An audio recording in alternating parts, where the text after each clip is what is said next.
welcome to our garden. This is officially episode 1 of our garden makeover. I am so excited to take you through the garden, to share with you our plans, and also a few bits that we have to tackle today. Let's go!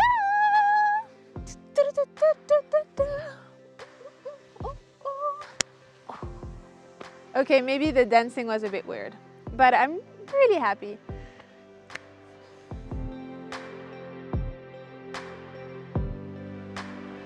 We are moving to greener, literally greener pastures, to a slightly more rural setting with beautiful views on the countryside. It's a sunny house with a fireplace.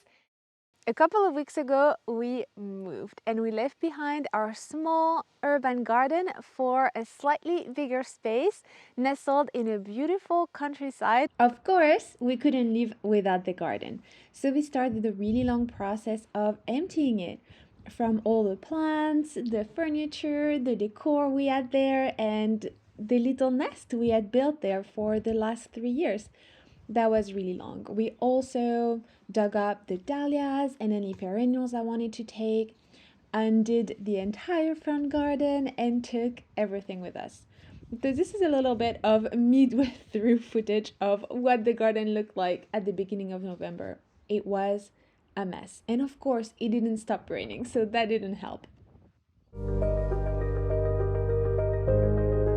When we were done emptying everything, it was actually hard to believe that this was how the garden looked like 3 years ago. It's incredible.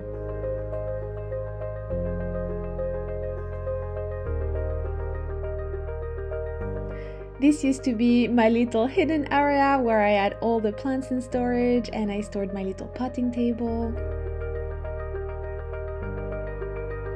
This was where I had my first little cold frame and a lot of pots again.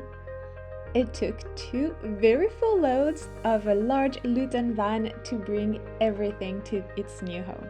All the plants, all the decor, that was a massive job. And right now, it's actually only taking a very small portion of the garden to give you an idea of the size. We absolutely love it, and the cats too. They are hunting and exploring, and it's now time to start giving it a bit of love. Because this is still a rented space, of course, I don't think it has ever had some permanent plantings, or at least hasn't had work done in a little while. We have a huge area full of brambles. We have a massive hole at the back of the house. I think there was an old septic tank there, so the garden is just not a nice and flat surface. So one of the first things I'm doing in this new space is assessing it. By measuring it, understand the shape of the garden, where the house is in relation to it. Do you have a side garden, a rear garden? Are they connected in any way? What are the existing structures? Is there any existing planting or plants you want to keep? And then of course we have to worry about the aspect. So how is the sun affecting our garden? Where is the sun throughout the day so that we can choose the right plants for the right areas? So the sun rises over here to the east and then travels. And then right now it's about noon, so you can see the sun is already here. Of course, right now it's winter, so the sun is pretty low. For our garden, that means that the back garden has morning sun, the front garden gets a little bit of late afternoon sun, and then the side garden and the area near the trees in the little woodland area gets full shade. For us, because we're renting, we're not going to do massive artscaping, and we already have a really lovely access to a garage and a little mini patio area, so that's really great. We're going to use that. But one of the first things we wanted to do was fill up that massive hole at the back of the garden just so that we could have a bit more planting space. And our landlords have been very kind. They have ordered us 6 cubic meters of soil that we've now installed. I think, was it?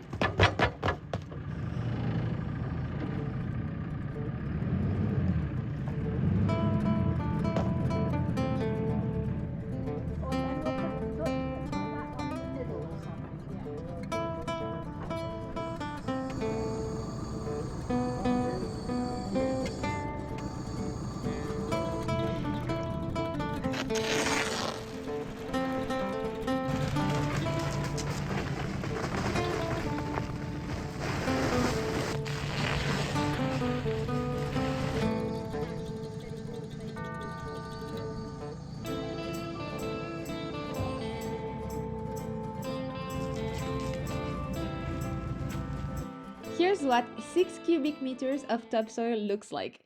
It doesn't look like much, but those piles are huge and it's going to be a massive job to spread them.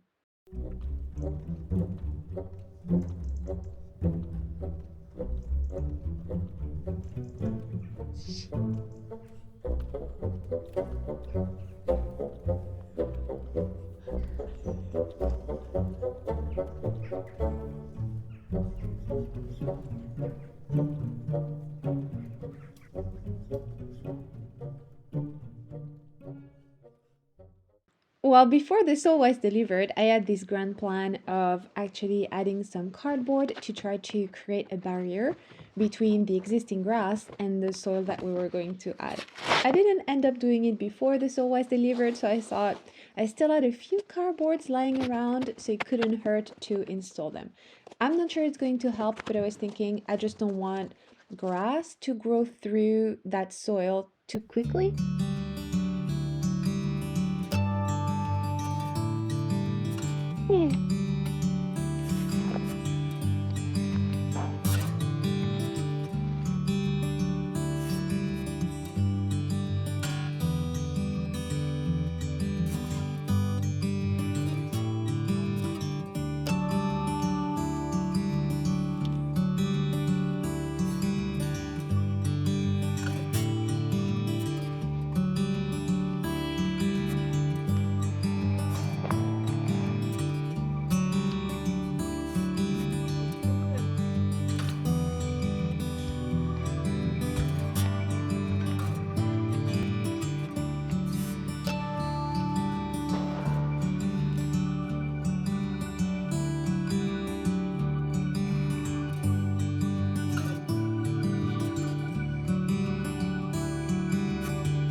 What's up?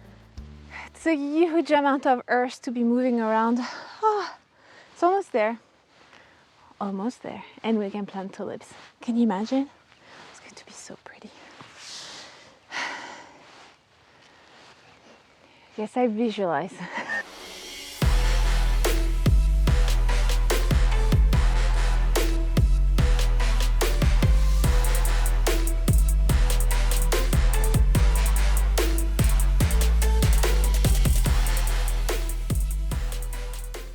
Here we have about 6 meters and it's 12 meters to the bramble bush, and I think there's another 3 meters after that of garage depth. This is a big area.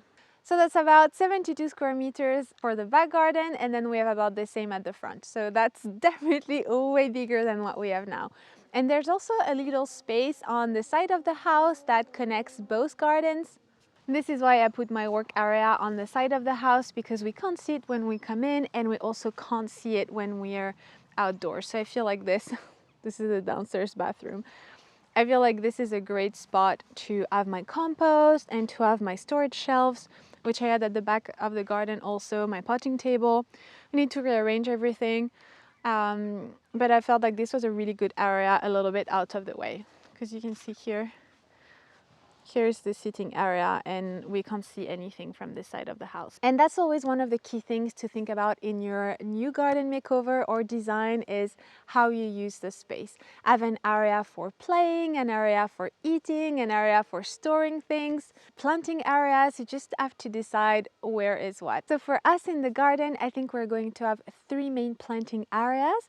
One that is going to be a bit of a woodland area, which is in the shade under the edge that separates the garden from the road. It's already planted with a lot of edging plants and probably there is quite dry. So an area of dry shade where all the shade plants are going to be very happy. Another area is going to be at the front of the house, just as we walked in, and where I emptied the entire contents of the previous garden, just because when you walk in, we're going to have a beautiful massive flower bed that greets us into the house. This looks like my own little private plant shop where I can just walk and shop. I need to sort this out. I have a bunch of dahlias to cut back and to store, a lot of plants that need to be repotted because they were just, you know, they had to be dug up.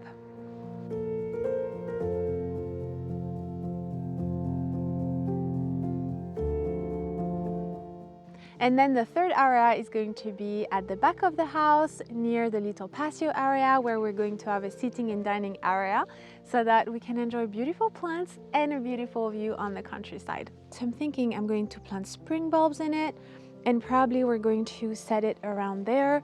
Well, right now there's a mess. Oh, and we broke a pot while moving. But you can see here, this is one of the stumps also that we want to remove, and this is the outdoor water access. So I need to sort out and find another home for the hoses, but I'm thinking if we put the tub here, that's going to hide a little bit all of this. Because we've put the sofa here, that's going to mean we're going to hide that little corner that's not very sightly, and that's still going to give us a beautiful view over the new flower bed that we're creating. This new garden is really interesting because it's very different from the fenced garden that we had before, where it was obvious that the fence would be the back of your flower bed and then you plant around that.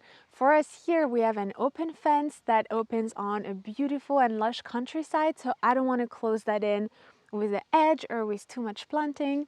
And also I need literally a safety distance between my planting and the fence because there are cows or sheep grazing in a neighboring field, and so they will definitely nibble on the plants if I plant too close. That still leaves us a really wide planting area in the middle, and we'll have the access walkways around. It was a lot of work to move all the plants from the garden, and it was packed full, so it's incredible to see now that they are using just a small space of the garden. I think it gives you an idea of the size and how much more square footage we have here. So I'm going to have to replan everything and redesign everything.